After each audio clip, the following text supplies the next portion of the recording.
Hello मेरे प्यारे बच्चों, आज आपका एक नए और बेहतरीन वीडियो में स्वागत है। देखिए, आज हम तुमको आंकिक प्रश्न से संबंधित, न्यूमेरिकल से संबंधित एक बहुत महत्वपूर्ण जानकारी दे रहे हैं और ये बात हम तुमको बता रहे हैं कि तुम इनके बिना कोई भी न्यूमेरिकल हल नहीं कर सकते हो। अगर तुमको न्यूमेरिकल हल करना है तो इनको तुम्हें याद रखना बहुत अति आवश्यक है। ये बात तुम्हें यानी याद रखना। कोई भी न्यूमेरिकल हो XYZ तो तुम्हें इनको बहुत अच्छी तरीके से, बहुत बेहतरीन तरीके से याद होना चाहिए। भौतिक विज्ञान का कोई भी न्यूमेरिकल दे दिया जाए और ऐसा कोई भी न्यूमेरिकल नहीं है, एक हो सकता है ऐसा कोई, लेकिन 99% जितने भी न्यूमेरिकल होते हैं सब इन्हीं फॉर्मूलों से ही लगेंगे। ये मेरा तुमसे वादा है। अगर इनको तुमने याद कर लिया, अगर इनको तुमने देख लिया सही तरीके से, तो कोई भी न्यूमेरिकल आ जाए आप 99% न्यूमेरिकल को चुटकियों में हल कर सकते हो। ठीक है, तो इस प्रकार का ये जो हम तुमको बता रहे हैं इसे बहुत ध्यान देना और अच्छी तरीके से समझना। और अगर वीडियो तुमको ये पसंद आए तो इसके लाइक करना और ये सब्सक्राइब भी कर लेना। देखिएगा, बहुत महत्वपूर्ण चीज है ये बेटा, इसे याद रखना बहुत ढंग से और इसको सब्सक्राइब भी करना। देखो, यहां से हम बता रहे हैं कि 1 नैनो सेकंड बराबर क्या होता है। बात समझना कि 1 नैनो सेकंड बराबर क्या होता है, ये बहुत अति आवश्यक है। तो 1 नैनो सेकंड बराबर होता है 10 की घात -9 सेकंड। ठीक है, कितना हो गया? 10 की घात -9 सेकंड होता है। मतलब जो इसके बाद देखना, अगला देखना 1 पिको सेकंड बराबर। 1 पिको सेकंड बराबर क्या होता है? ये बहुत होते हैं, ये वे न्यूमेरिकलों में बहुत ज्यादा यूज होते हैं इनका।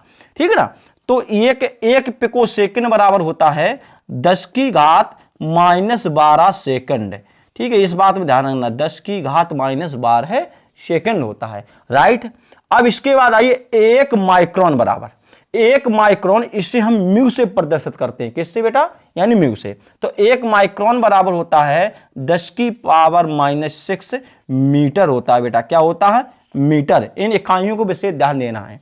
इसके बाद हम देखेंगे 1 एंगस्ट्रॉम बराबर। ठीक है ना, तो 1 एंगस्ट्रॉम बराबर जो होता है ये बेटा होता है 10 की घात -10 मीटर होता है। कितना होता है? 10 की घात -10 मीटर होता है 1 एंगस्ट्रॉम बराबर। अब देखना, यहां आ जाइए कि 1 सेंटीमीटर बराबर, तो 10 की घात मतलब 10 में जो घात हो जाएगी वो -2 हो जाएगी, तो 10 की घात -2 मीटर होता है। अच्छा, 1 मिलीमीटर बराबर क्या होता है? 1 मिलीमीटर, इनको चेंज करना पड़ता है बहुत अच्छे तरीके से। तो 1 मिलीमीटर बराबर होता है -3 मतलब कैसे है कि 10 की घात -3 मीटर। 1 मिलीमीटर बराबर 10 की घात -3 मीटर होता है। एक फर्मी बराबर होता है 10 की घात -15 मीटर होता है। यह भी इंपॉर्टेंट है कि 1 फर्मी बराबर कितना होता है। ठीक है ना। अच्छा, अब आइए 1 ग्राम बराबर। तो 1 ग्राम बराबर होता है 10 की घात -3 किलोग्राम। ठीक है ना, इस बात में ध्यान रखना, किलोग्राम ये होता है, इसे याद रखना। और यहां देखना, एक खगोलीय मात्रक, यही बोलते हैं इसे, 1.496 गुणित 10 की घात 11 मीटर होता है। ठीक है, फिर इसके बाद होगा 1 प्रकाश वर्ष बराबर। तो 1 प्रकाश वर्ष बराबर होता है 9.46 गुणित 10 की घात 15 मीटर हो गया। अब इसके बाद देखिएगा 1 पारसेक बराबर, कहते हैं कि मतलब दूरी का जो सबसे बड़ा जो मात्रक होता है, वो दूरी का जो सबसे बड़ा मात्रक होता है बेटा पारसेक होता है, पारसेक। तो 1 पारसेक बराबर होता है 9.461 गुणित 10 की घात 15 मीटर होता है। ठीक है ना, तो ये जो होता है ये सबसे बड़ा मात्रक है दूरी का, पारसेक। इस बात में याद रखना, ये क्वेश्चन पूछा जाता है कि दूरी का सबसे बड़ा मात्रक क्या है। इसके बाद 1 AMU बराबर होता है 1.66 गुणित 10 की घात -27 किलोग्राम होता है। ठीक है ना। अब इसके बाद 1 सेक बराबर, ये देखना ये नया होगा, 1 सेक बराबर होता है 10 की घात -8 सेकेंड।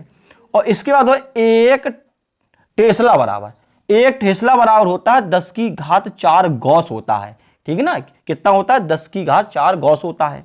इसके बाद देखिएगा 1 जूल बराबर, तो 1 जूल बराबर होता है 10 की घात 7 अग्र होता है। ठीक है ना, इससे। अच्छा, 1 न्यूटन बराबर, 1 न्यूटन बराबर होता है 10 की घात 5 डाइन होता है। और एक सौर सेल बराबर होता है 365.25 माध्य सौर दिवस। ये एक वर्ष बराबर होता है बेटा। ठीक है, अब इसके बाद देखना कि 1 किलोमीटर बराबर कितना होता है। सबको पता है कि 10 की घात 3 मीटर होता है 1 किलोमीटर यानी बराबर।